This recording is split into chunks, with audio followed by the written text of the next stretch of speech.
Microphone check, microphone check. I don't wanna hear any static on that bitch. What's up, everybody? Welcome to Fly on the Wall. This is episode 5. I said we were getting guests. I promised you we were getting guests. We got a guest. Yeah, I'm the guest. This is our boy. This is my boy Chaim. He's here to share some experience and some shit from his life with you and with us. So, without further ado, let's kick it off. Chaim, why don't you share with everyone a little bit about yourself, what you do, who you are, what makes you go, let them know, man. Got you. Well, so my name is Chaim Nazeer. I'm primarily like a photographer and filmmaker. I've been doing that for about 6 years now. And I started working with Buddha for about 4 or 5 years now. Yep.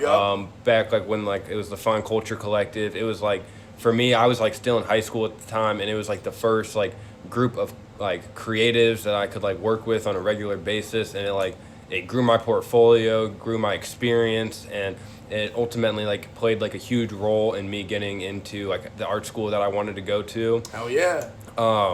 But then, very quickly into my time at art school, I was going to school in Chicago. I discovered the sport of rock climbing, and then all these other adventure sports, and it's kind of consumed my life now. Hell yeah, so that's sick. That's cool. And so with my art of doing photography and videography, I was going to school for photojournalism. So I'll have this love for documenting events and stuff like that and just telling stories.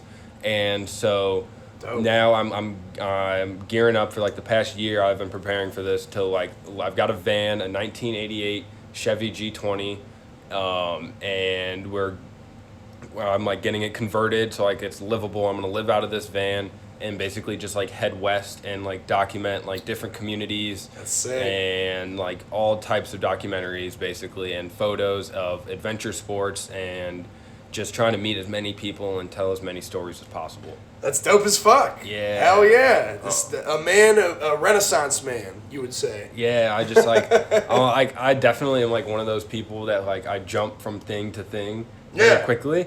And I feel that. That's a good thing, though. And then when I go to a new thing, I'm just all in on it, and it consumes my life. But then it's those things I'll find those things that are it's a tiny little thing that's I'll do it for a couple months or whatever. But then it's the thing that when it's sticks around for 6-7 months, then it's right.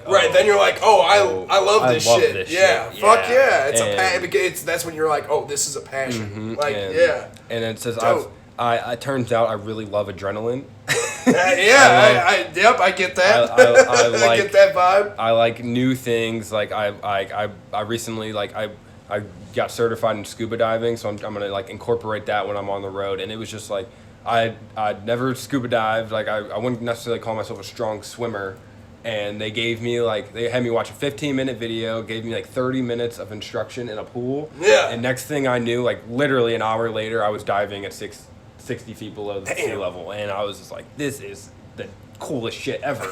It's dope as fuck. Hell yeah. And I was I saw all these other dope, people man. jumping in. I was I guess I just jump in, and it's high anxiety, but it's just the best feeling, just coming out of it and just unscathed. Bro, yeah, hell yeah, bro. So what with scuba diving or something more, I guess probably more along the rock climbing thing, what I don't know, what's your favorite part about the rock climbing thing? If I had to ask, I don't know. Well, so what I've learned over the years with with my photography and stuff, my favorite thing is it doesn't necessarily mean the photo is perfect or it's a super cool photo. It's always the story behind the photo, what it took to get it. Yeah, the journey to get there, right. Mm-hmm. Uh-huh. And so it's that, it's the level of adventure and committing to me. It's obviously That's people sick, have climbed yeah. this stuff before, but it's the conquering of the unknown. Yeah, right. It's just the coolest thing to me. It's you don't really know what you're getting yourself into, but being able to come out on top is just, and it's just such a rewarding feeling. That's exhilarating. Mm-hmm. Yeah, hell yeah. And that's dope. It's it's literally, that's literally overcoming a challenge. Mm-hmm. Yes. And that feels good. That's satisfaction, man. Man, I'm gonna go into a whole little story here. Yeah, tell them, man. So tell them. This was back in March. I was I went on a climbing trip. We were there for like 5 or 6 days. It's in this place called the Red River Gorge in eastern Kentucky. And it's a huge climb. It's like the best climbing in the Midwest, basically. Huge area, like a lifetime worth of climbing. And so there's this style of climbing. It's called trad climbing. It's traditional. And so these are my props I brought. And so these things. Oh shit! He pulled them out, bro. I pulled them out. So this is called a cam. And these are called nuts. And you basically, in trad climbing or traditional, you place these into the crack of the rock wall that you're climbing.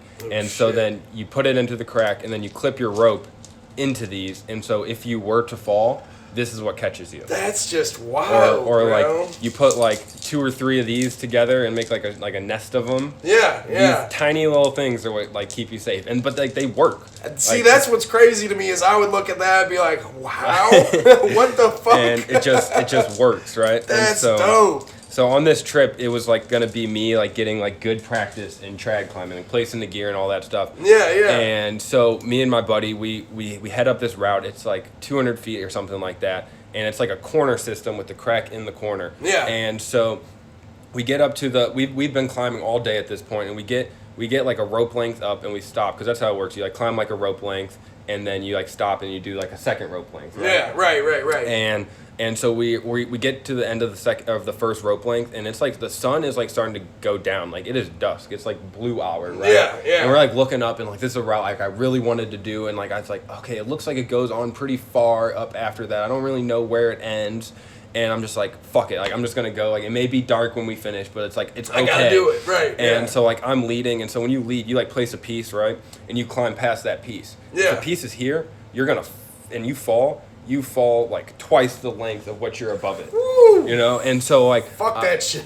I'm like at this point I've been climbing for like another 50 feet like and like I'm starting to run out of gear like cuz I only have so much, you know what I mean? And it's I look up and there's like a roof that I have to get over and then I just don't I don't know after this roof how far it goes past. So I start conserving my gear, like I place a little bit less, and then it's like I see that there's like another 10 feet I gotta climb. I'm like, okay, I'm just gonna like run it out, like no gear until I get to this point.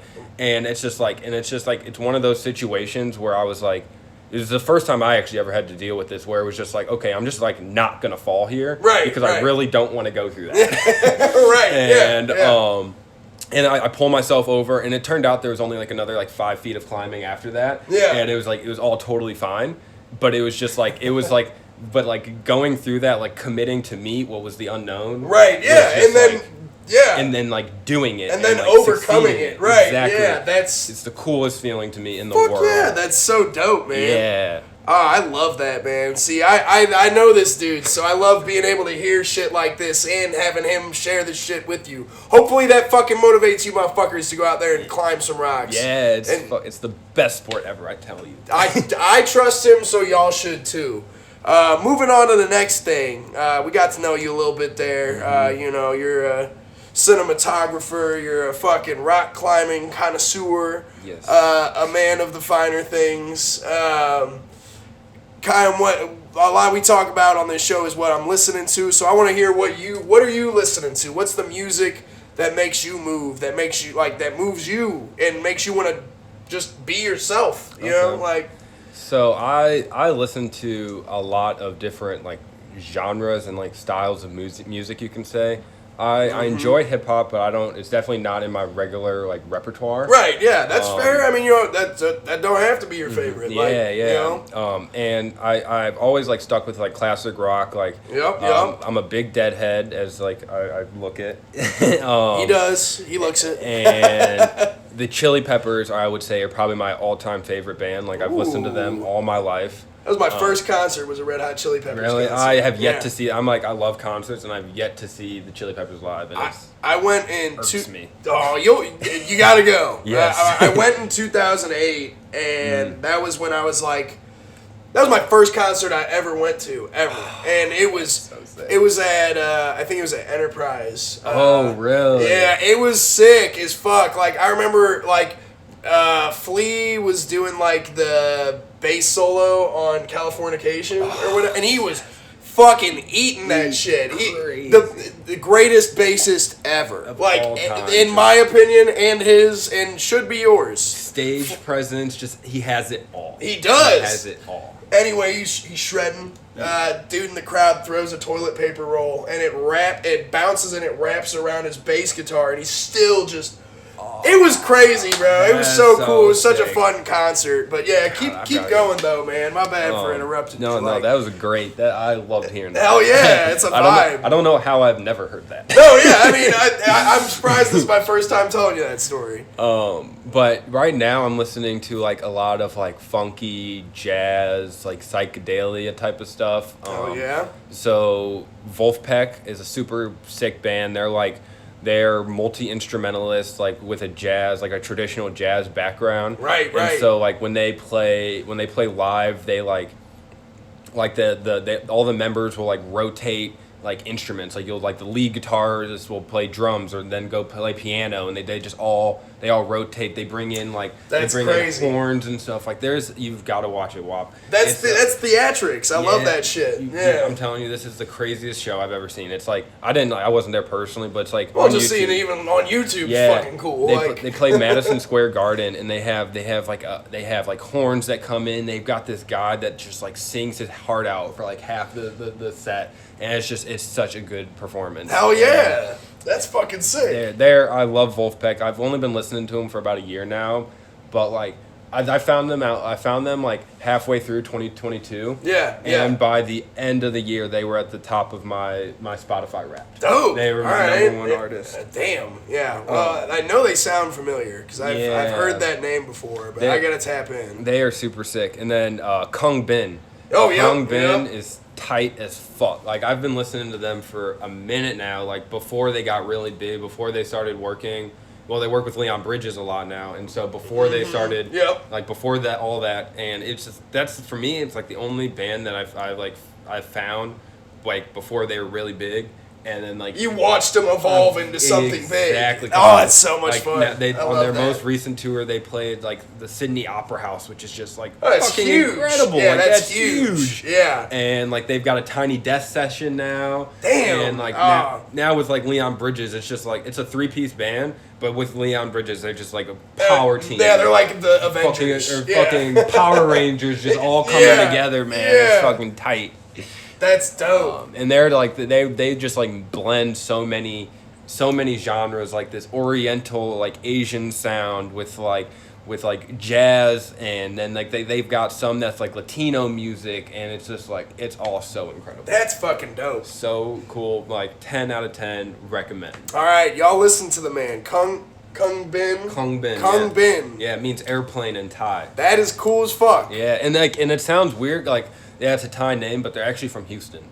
There you go. It's like an Asian bassist and singer, a white guitar player, and then a black as hell drummer. It's just like the most like mixed, diverse band of all time. Hell yeah, bro! Damn, it's the melting pot, man. And I'd love to see it. Fucking right. You said Houston, straight out of Houston. Yeah. H-Time. Yes, sir. Hell yeah, bro! Paul Wall's gonna come in there and hit him with a remix, man. Yeah, it's just like it's so cool because it's such a unique sound coming out of Houston. Like you think of like Travis Scott. No, yeah, Travis Scott. There's so many. Really, there's a lot of people from Houston. Travis Scott, Beyonce is from Houston. Really? I didn't know that. Actually. Yeah, fun fact. But when I think of Houston, I think of like that like H-Town like Dirty South rap shit like Pimp C and Bun B and like Paul Wall like that, and that's what I think of when I think of Houston. But it's just a whole other end of the like music spectrum is what Kung Bin is. It's just like it's crazy. Yeah, because I mean I like seeing that too because that lets me know that city has such a diverse sound of shit that they go through like. Yeah, well, because I filmed like a buddy of mine on his tour like back in 21, and Houston was one of the spots we went to, and out of all of the shows, Houston had without a doubt the most diverse. But the most like banging crowd. Like the crowd was just all about every artist. They probably just genuinely love music. Yeah. I feel like a big and not to knock St. Louis here. I love my city, but a big issue that we've had here in St. Louis is not a lot of people are like. Real thoroughbred music fans and like just like to listen to music. People more so like music just because it's the background music at the club here. Where like you go to a city like Houston, you go to a city like Chicago, they love fucking music. Yeah. And they want to hear it, they want to see it, they want to be a part of it. And St. Louis, you're doing better. I will say that, but do better. Keep doing better. Yeah, like for we real. could be really cool if we did that shit. Out of all the shows, like out of all the cities I've been to shows at, like St. Louis, just like it's not at the same level. Like that's why they aren't involved. They aren't as people. I feel like the audience doesn't get as like they'll go to like local shows and then just want to see their buddy and then they leave after they're fucking there for like 15, 20 minutes. Yeah, exactly. And it's like like at the show in Houston, it was Rob Banks like headlining the show, right? Yeah, yeah. And it was like the crowd was just as lit for my homie Jonte as they were for Rob Banks. Yeah, hell yeah, they were fucking. They genuinely wanted to see a show. Yeah, it was just sick as fuck. And like even then, like when we like he played in L.A. too. Like it was not the same as Houston. Houston is just such a sick fucking city. Damn, I've been to Houston once, but I didn't like go there and actually like. Me and my buddy Austin, because we both used to work at, this is such a long, I'll try and sum it up quick. Yeah. But we both worked at a country club, and this dude who really trusted Austin was like, here, I need to have my boat moved from, this is some rich people shit. He was like, I need to have my boat moved from Innsbruck all the way down to Houston or whatever to do this shit or whatever. Anyway, he gave us his Benz. We took the fucking Benz and took his boat down. Oh, it was. You guys could have hit the lick on this. Well, no, low key, it was crazy. This is where it's fucking wild. He gave us his credit card, and that's when I was like, bro. I kept telling Austin, because I was like, bro, this dude is rich. Like the money we think we could spend with him, he's not gonna even care. So like, anyway, we get down there. And, oh no, that's right, we didn't have the boat. We were picking the boat up from Houston to bring back to Innsbruck. So we had the boat trailer on the back. We get there, and the boat doesn't fit the boat trailer. So I told Austin, I go, watch this, bro. He's about to do some rich guy shit. And he fucking called the boat dealership and was like, all right, what boats fit the boat trailer? I will buy a new boat. And just throw fucking 10 grand out the window, 15,000, however much. It was more than that. Yeah, it was boats are expensive, and it was a nice fucking boat. Like, so anyway, we get that. We go back to the hotel room, and we're like, fuck, now we have to stay here like a day or two more, and now we're going to miss work. Our bosses are going to be pissed, blah, blah, blah.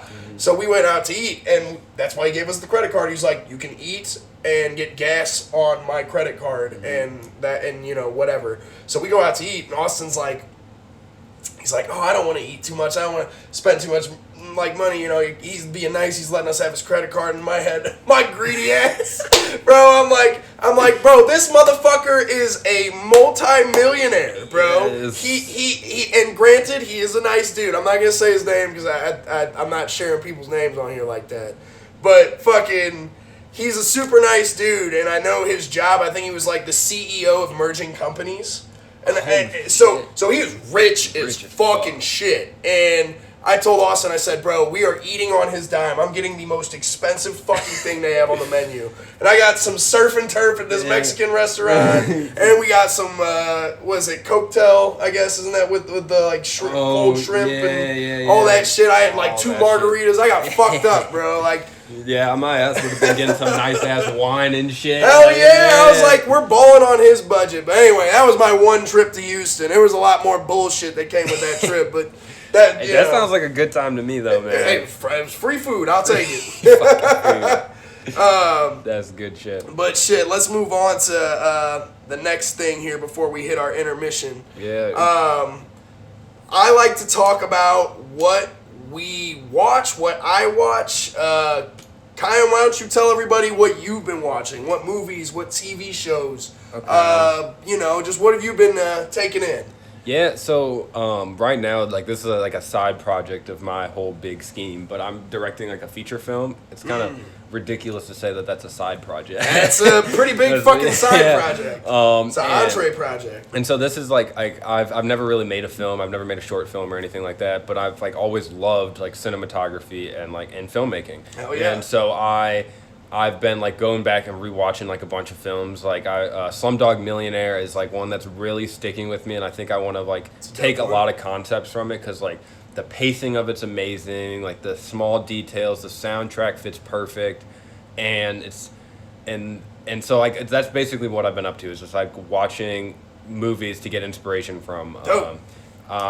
Big That's into sick. Tarantino, and like he gave Yep. me like a lot of my ideology when it comes to filmmaking is stems from Tarantino, and so like a lot of the props we're gonna have like made for the film, and it's like we want all the tiniest details to be perfect. There we go. We love that attention to detail. Yeah, and so I've been watching I watched Reservoir Dogs a few nights ago, which is just oh my god, it's just It's a great movie. The concept of loan, so first of all, it's about a jewelry heist. It's like about a heist, but you Yep. never see the heist happen. Right. That's Yep. like a crazy thing in its own. Yep. But then when you really like think about it, that movie has like 4 stories within itself. Yeah. Like, so it's like the main plot, and then it's like when it goes into the detective. Yeah, like it gives the you undercover dude. give side character build up. Yeah, it's like a story and a story and a story and a story. It's just like it's so crazy. Hell yeah! I mean, love that stuff. It's the detail and the branching for me, and Tarantino's incredible at that. I mean, all of his films, *Inglourious Bastards*,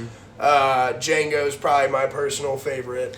You know what I really love about him is you really get to fall in love with the characters that he's putting on screen. So attached, and that was the same thing with Slumdog Millionaire. Like I saw it for the first time a couple years ago, and when it was my first time, it was like by towards the end of it, I was watching with a bunch of homies of mine, and I was like, oh my god, I haven't been like so invested in characters in a movie in so long. Hell yeah, And that's a great film. That's this type of stuff you just like.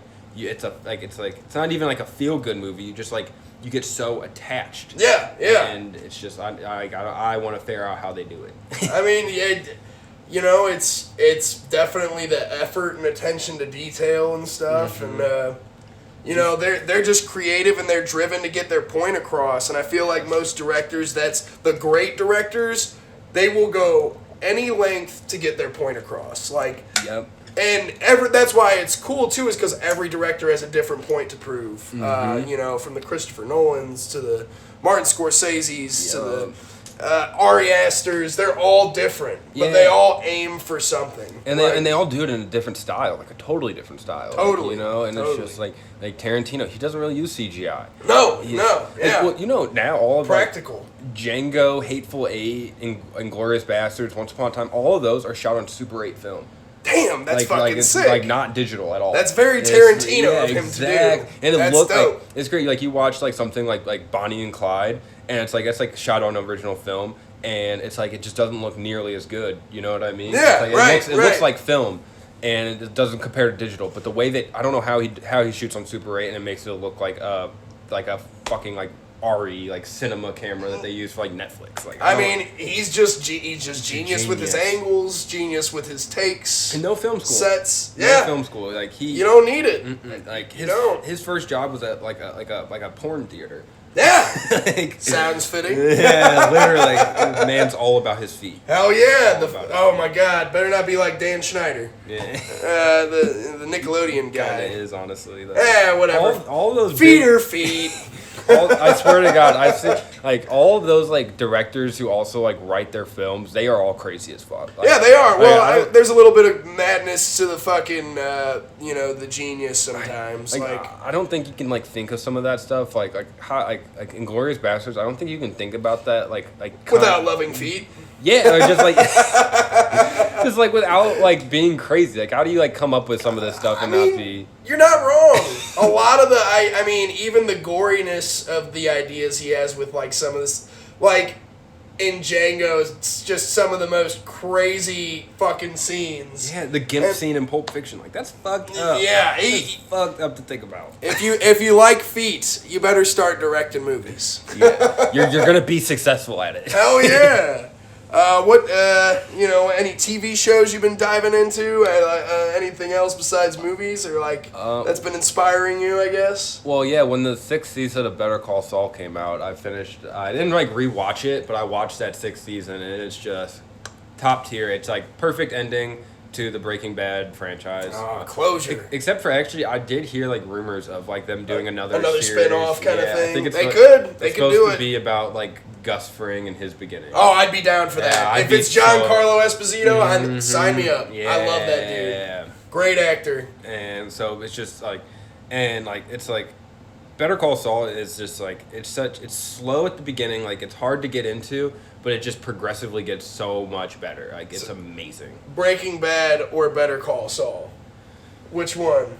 I think the story of Breaking Bad is better, but from like a cinematographer standpoint, I think Better Call Saul is light years better. Oh shit! All right, I'm taking that into account. Yeah. I gotta watch. I've only seen the first like, I guess 2 to 3 or 4 episodes. And it's not because I didn't like the series that I fell off. I think I was just caught up with like moving out of my house and That stuff. shit happens to me all the time, man. Oh all yeah. the time. But I gotta sit down and watch the whole Better Call Saul series because I fucking love Bob Odenkirk. He's a G. Fucking amazing. It's just like it's all so amazing. And seeing Mike and like Gus Fring and like all the other characters reincorporated. It's so much shit that just like that like the story of how like Jesse gets the RV. Yeah. Like it actually like he like the homie that he goes gets it from. There's a whole story behind that, and it's like they talk about it. And it's Breaking Bad lore. That's another reason to get into it. Breaking Bad lore. Hell yeah. Well, shit. Just because we're running short on time for this first half here, we're gonna take an intermission. You cool with that? That sounds good to me. Yeah. All right. We are gonna be back shortly. We're taking a little break. I'm gonna have another hairy toe. I thought it was hilarious that he called these hairy toes. But yeah, bro, I'm gonna have me a hairy toe. Get the guava. It's the best flavor by far. That shit is the best, bro. It's the best. best. You wouldn't think that either because you probably want mango or you want like pineapple. a pineapple, but no, guava. 10 out of 10. Mm-hmm. All right, we will be back after this message. A break from our sponsors.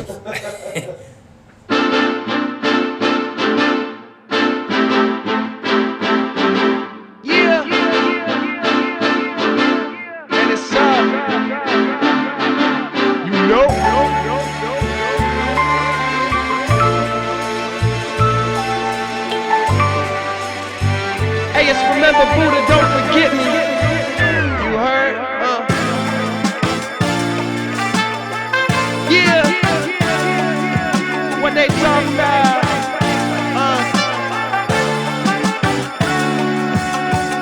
Hey, sunlight, please take the pain. Too clean, no, there ain't a stain.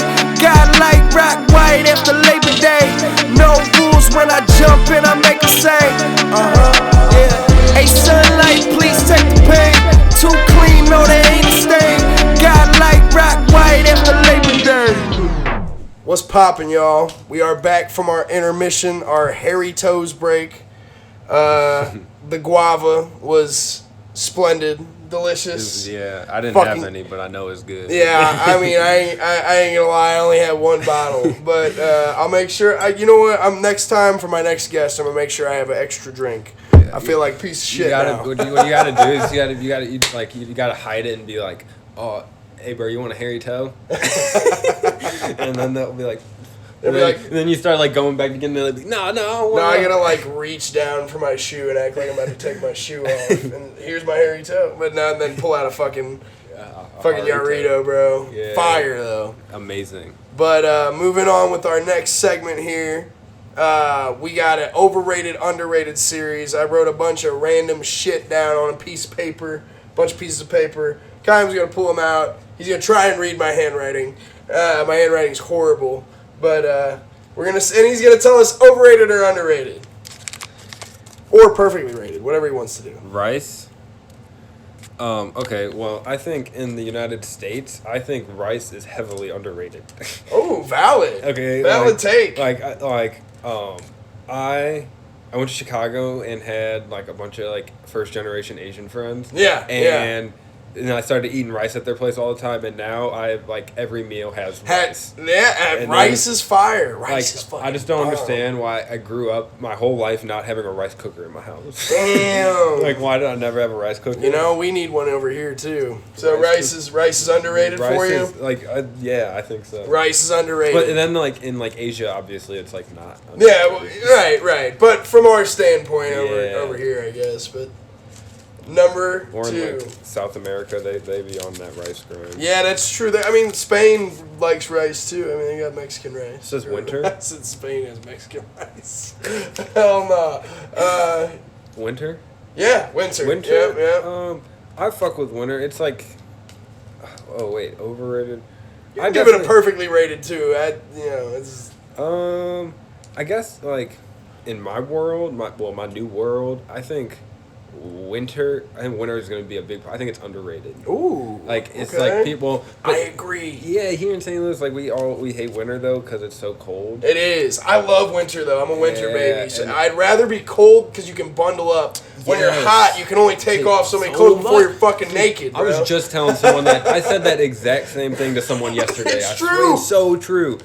And then like with like I'm about to learn how to like ski in like the backcountry and like that's winter. Like you gotta do that. Valid. So but fall is my favorite. It's always been my favorite. Fall is also my favorite. I feel that. Fall, winter, and then spring is like third place, and then fourth is summer. Summer sucks. Yeah, especially in St. Louis. It's hot and sticky. Hot, humid, stinky ass. It's just not fun. So Chaim says winter is underrated. Yeah.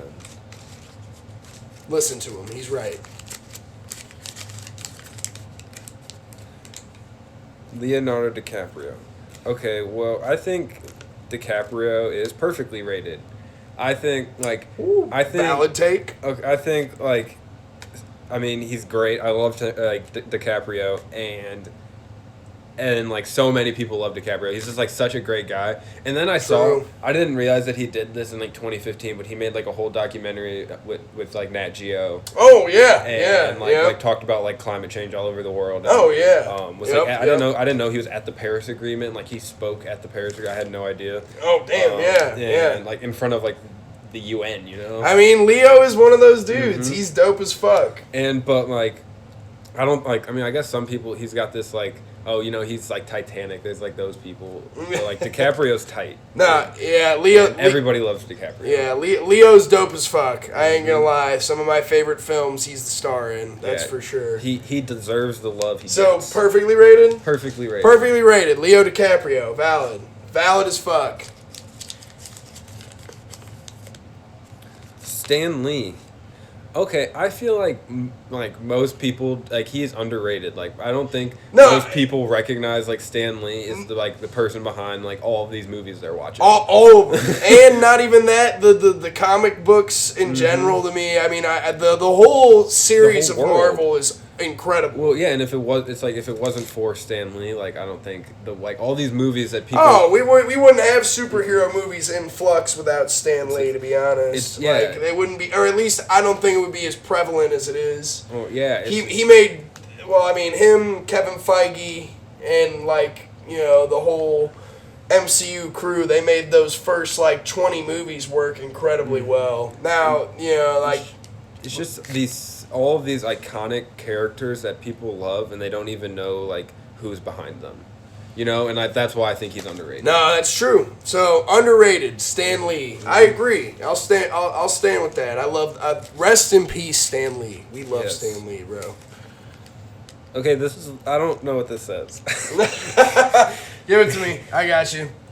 Toasted ravioli. Oh, okay. Toast T-Rabs. Yeah. T-Rabs. Hell yeah. I hope you've had a real St. Louis toasted ravioli with beef in it. Because with cheese, it's just not. That's not toasted ravioli. No, beef is the winner. And I think 100%. I think overall in the world, toasted ravioli is underrated. I went to Chicago and I'm like, real. I was complaining about how we don't have toasted ravioli here, and then they were like, oh no, the pizza place right next door has toasted ravioli. I was like, wait, what? Yeah. No way. So I go to the pizza place, it's cheese ravioli. No. Nah, that's a L. That's a L. But it's a sad thing. I decided to stop eating red meat, and T-Rabs are on that list for me. Damn, that's harsh. But I respect the underrated call for it. Yes. I respect it. Moving on to whichever number. That might be 2. Yeah, there we go. I'm enjoying this. Yeah, hell yeah. One more time. Oh, Smash Bros. Yeah. Smash Bros. Oh. I love Smash Bros. I guess it does get a lot of love. It could be kind of overrated. Yeah, ooh, this hurts to say, but you might be onto something. I ain't gonna lie, you might be onto something. Because I love Smash Bros. though. Is it like in like the scheme of games. Oh, is it really that like all that? Unfortunately, in the scheme of gaming, it's one of the best, I think, 4-player combat games, like fighting games. But in the scheme of games, the big scheme of games, there are so many other games that I hate to say it are way better. Yeah, like I've put. Oh, it hurt to say it. It does because I love Smash Bros. But it's like I put like 500 hours into CS:GO, right? I can't put 500 hours into Smash Bros. Shit, I ain't gonna lie. I got like 750 hours on my Smash Bros. But that's from playing with like multiple people and like playing a lot. Like I've been over here hella times when played Smash on your account and you were not playing. That's true too. That's very true too. I'm not always the only one putting in 700, so that's true. So Smash Bros is overrated. Overrated. Ooh, that hurts. It does. That one just does not sound right. But I agree. I do. I hate to agree on that one, but I do. Oh, Nintendo Switch. I feel like the Switch is kind of like underrated because one, like everybody's always talking about PS4, like PlayStation, Xbox, right? Yeah. And then Nintendo just kind of gets left in the dust. But they've got so many great games, and then like it's not only Nintendo games anymore. It's portable. You can break it like I used to hate having to lug my Xbox around as a kid when if I went on like a trip or something, like I didn't want to, it wasn't feasible really. Yeah. But the Switch, you can do that. That's the best part is you can travel with it. If I gotta take a shit, I can grab my Switch and finish the game taking a dump, bro. Yes. That's unheard of. And then they've just got such a great like obviously I just said like Smash is overrated, but they've just got such a great like all the diversity. games are fun. Yeah, and then they still have a lot of games that are on like PlayStation and Xbox. So we're gonna call that one underrated. Underrated. Yeah. All right, this is the last one of overrated, underrated. Weed. Well, see, that's just so weird. I feel like I can't give like a fair answer to this because everybody in my world, like nobody in my world hates weed. You know what I mean? So weed then there's is like pretty tight. There's this whole other side of the earth that like is just unknown to me of people that don't like weed. That's true. And it's a big spectrum of people who don't. Like in my world, like it may be overrated. Damn, that could world, like you know like weed is dope, but it definitely could be overrated. Yeah, like, I agree. I don't know it like all of a sudden like I smoke a bowl and I don't want to go to the climbing gym. Like that's all of a sudden that's true. I just want to sit back and watch this TV that I'm in front of. Real as fuck. But all the stoners out there. But then in this whole other side of the world that I'm just unfamiliar with, it is just totally underrated. All right, so it's a mixed bag. Both. It's like it's not. What's your final verdict? Overrated, underrated, perfectly rated. Or does it balance out? I guess it's just I think it balances out to out to a perfectly rated. Perfect. Yeah, I think that's real. I think in certain places weed stands its course. In certain places it doesn't. It's perfect. Hell yeah. That was fun. I enjoyed that thoroughly. Hell yeah, bro. Well, shit, we're gonna have to fucking wrap this shit up. Yeah. This is my boy Chaim. Wait, am I not doing my 3? I don't know if we got time on the camera, bro. It's like already dying. Well, I can make it real quick. All right. Real quick. We're gonna run this one real quick. Chaim, hit us with your fucking top 3. And this is gonna be kind of controversial. So my 3, I'm doing my top 3 Tarantinos.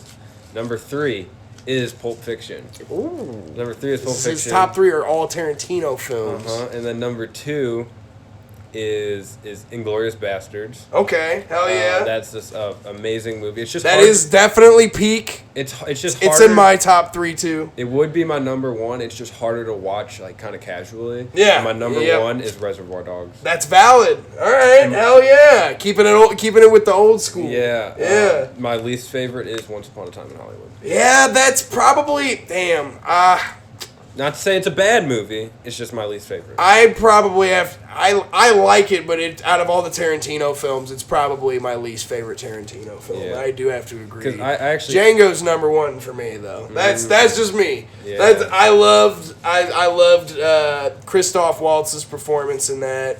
Leo kills it. Samuel L. Jackson. It's all his power characters. It is, or and like he keeps them running through Hateful Eight, and you get them in all the other films. But yeah, I do agree. Once Upon a Time in Hollywood is definitely the